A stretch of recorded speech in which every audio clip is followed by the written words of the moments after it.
bitch drive a all white rank. Couldn't hit it if you niggas had aim. Lanes can't call and you lame. You had it and you lost it, all the shame. I can buy a Billy, don't talk to me. For a show 150, don't talk to me. YouTube, what's going on? It is your boy Young Mustard, and today we are here to talk about some surprises in the NBA. If you have not checked out my top 4 disappointments of this NBA season, y'all make sure you go check that out after this video, of course. Make sure y'all drop a like, comment your opinions if you think I left anybody off this list that should be on here, or if you think I put someone on here that should not be here. Y'all let me know. Also follow me on Twitter, and make sure y'all follow me on Instagram as well. Now, disclosure, players like James Harden, Paul George, those two, they will not be on this list, as I have already made videos about James Harden and Paul George. And I don't want to sound too repetitive and like a broken record, and honestly, I just don't think they're in the top 4 surprises. I mean, we all know what James Harden is capable of, and Paul George, he just rejuvenated his career. He's showing us what he should have been straight away from Indiana, out of those days and those battles with LeBron James. But like I said, I've already talked about those players in other videos, so make sure you go check that out if you want to know my in-depth opinion on their seasons this year. But without further ado, let's get into surprise number 4. Number 4, the Brooklyn Nets.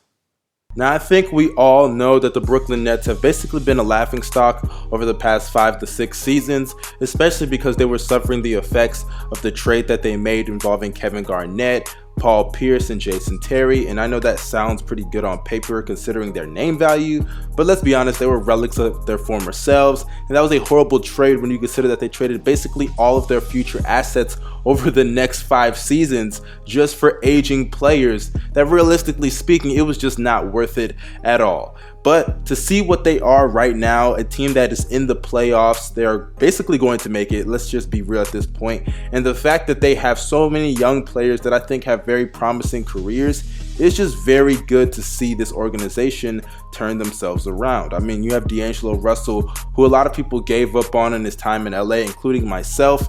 Last season, he really was not that impressive, but this year he is balling and he has career highs all across the board. Shout out to D'Lo, I've made a video on him. Make sure y'all go check that out. You also have other players that, in my opinion, are getting pretty overlooked because everyone's really focusing on D'Lo. But let's look at some of the other players. Joe Harris is having a very excellent season. Shooting splits are through the roof. I mean, the guy is shooting 50% from the field, 46% from 3, and 84% from the free throw line. You got other players who have stepped up, players such as Jared Allen. Karis LeVert stepped up earlier in the year, suffered an injury. Hopefully he can get back into rhythm. And also, how can I forget the guy that I think a lot of people are very happy that he has grown into a really good point guard in the NBA, and that is Spencer Dinwiddie. Spencer Dinwiddie, I think, does not get enough credit for how he has developed in the NBA. And sure, a lot of that goes to the Brooklyn Nets as well, but to see what he is compared to what he should have been, at best, a lot of people are viewing him as, oh, he can be a solid rotation piece, but this is a guy who has turned himself into a person who could start on a playoff team in the NBA at the point guard position. I mean, he is a really good player. I mean, last year he showed up and showed out and he improved, and a lot of people put him in the conversation for most improved. But this year he has definitely stepped up, as he's averaging 17 points, 5 assists, and also is shooting 45% from the field, 36% from 3, and 79% from the free throw line. And this is a guy that has legitimately improved year after year after year. And shout out to the Brooklyn Nets, because they have rebuilt an organization without no top tier draft picks. They've made trades, they made moves, picked guys late in the first round and sometimes even in the second round, and they picked up some players that a lot of people gave up on. Some of them are journeymen, and they have definitely built a roster that I definitely think that can, with some development of course, compete in the Eastern Conference, not in terms of be one of the top teams, but be in the middle of the pack every now and then. If they land some free agent, man, they can definitely be a team that can be in the mix in the Eastern Conference. And coming into this season, nobody expected this. Absolutely no one expected the Brooklyn Nets to make the playoffs. I cannot even see one person on the planet think that. especially when you consider the fact that D'Lo is viewed as a borderline bust if we're keeping it real. You got other players like Karis LeVert who we really didn't know what to expect from him. Jared Allen, I think had a lot of promise, but a lot of people didn't know what to expect. Spencer Dinwiddie, we didn't really know what to expect from him. He wasn't that efficient last year. Sure, he showed up, but his efficiency was very suspect. So I definitely think the Brooklyn Nets, they've developed these players. The coaching has been really adequate, and they've developed a system that each and every single player knows their role. They don't do too much. And I definitely think the Brooklyn Nets are one of the better success stories of the NBA. And they have disproved that tanking is the only way to rebuild a roster, because they didn't even have any top tier picks. They had to draft, develop, trade, and make right pickups. So shout out to the Brooklyn Nets. They're definitely one of the biggest surprises this NBA season. Number 3, the 2018 NBA draft class.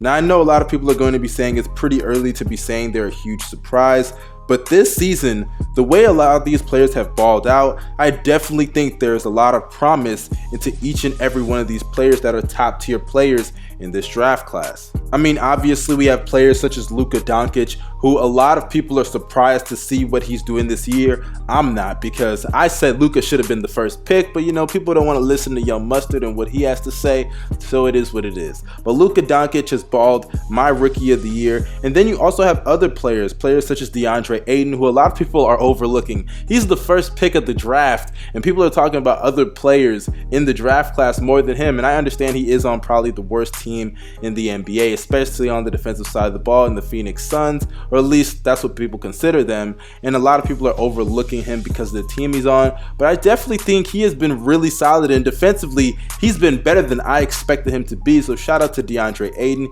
He definitely has some all-star and even potentially all-NBA potential. You also have players such as Marvin Bagley, who I think is definitely balling, but we'll get to him later on. You also have Jaren Jackson Jr., Trae Young. I've talked about him in another video. Y'all make sure y'all check that out. But Trae Young has been hooping. We all know what he's done in the second half of the season, killing it. And shout out to Trae Young for that Chicago game, because the numbers he put up in that game were just absolutely ridiculous. And also you got other players deep in the draft in the first round that I think have some potential. Wendell Carter is doing very well, and I think a lot of people are sleeping on what he could be for the Chicago Bulls going forward. Kevin Knox, in my opinion, has some promise there. You also have Mikal Bridges, Shai Gilgeous-Alexander, Miles Bridges. I definitely think Miles Bridges has some promise, and he can dunk the basketball. Shout out to him. Kevin Huerter, I think, has potential. Josh Okogie has some potential. Aaron Holiday, I think, has potential for the Indiana Pacers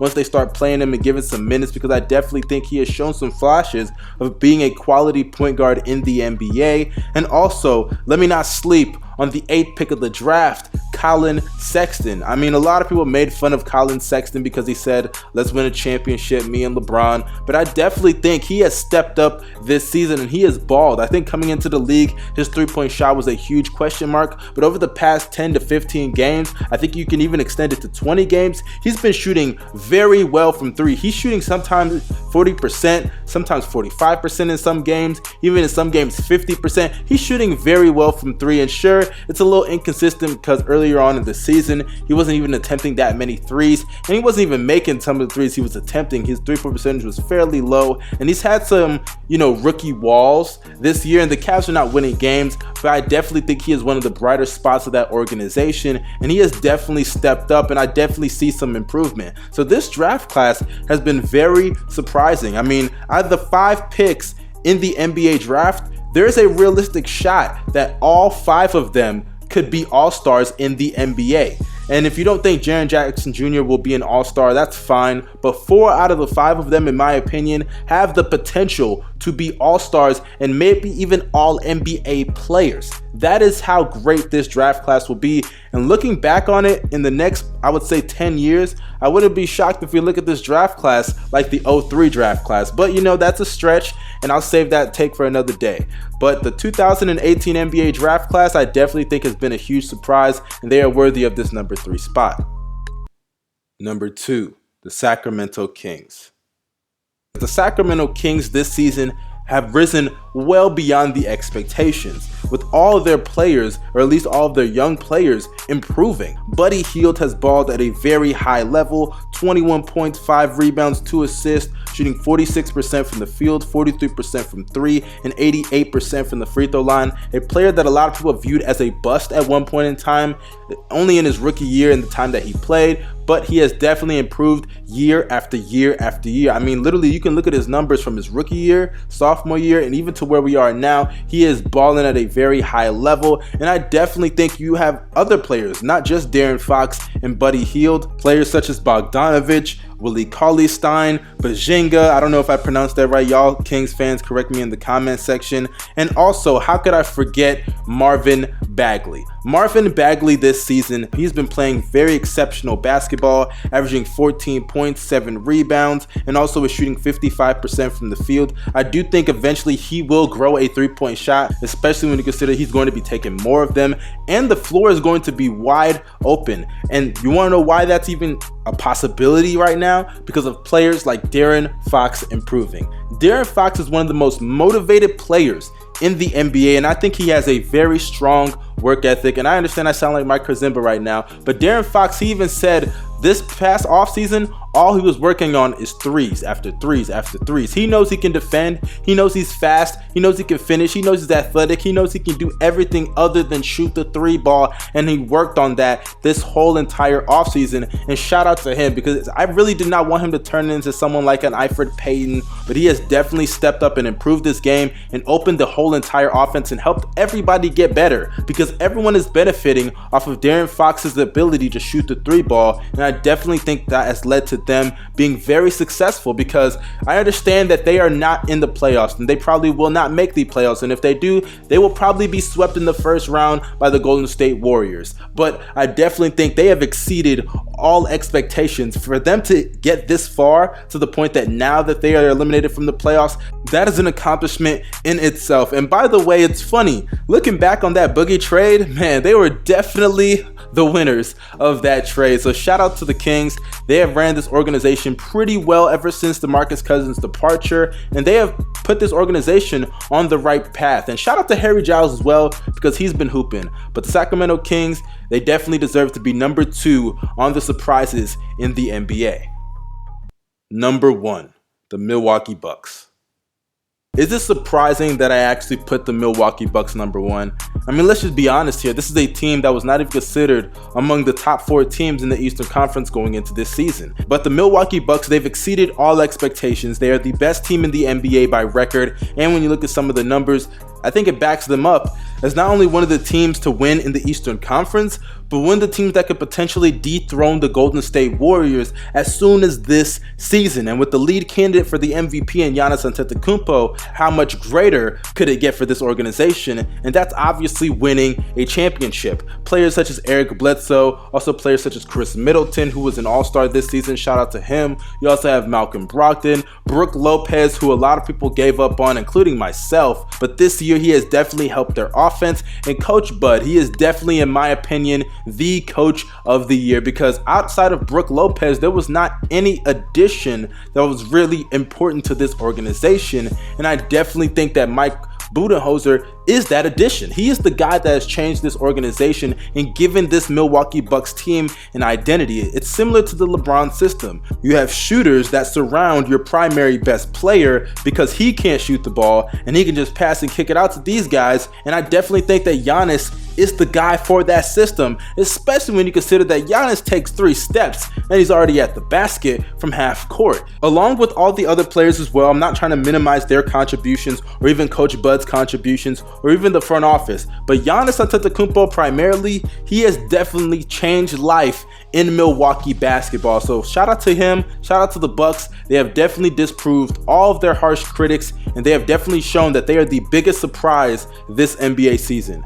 But you guys in the comment section, y'all let me know what your opinions are. Y'all let me know if I left anybody off or any team off this list. Also, you guys, make sure y'all follow me on Twitter. That is an essential thing to do because the giveaway, like I said, it is on the way. So make sure y'all follow me on Twitter. Link is down below. And on Instagram, that link as well will be down below. Y'all subscribe if you're not subscribed and hit the bell to be notified after each and every video that I post. Y'all have a great day. I'm out. Peace.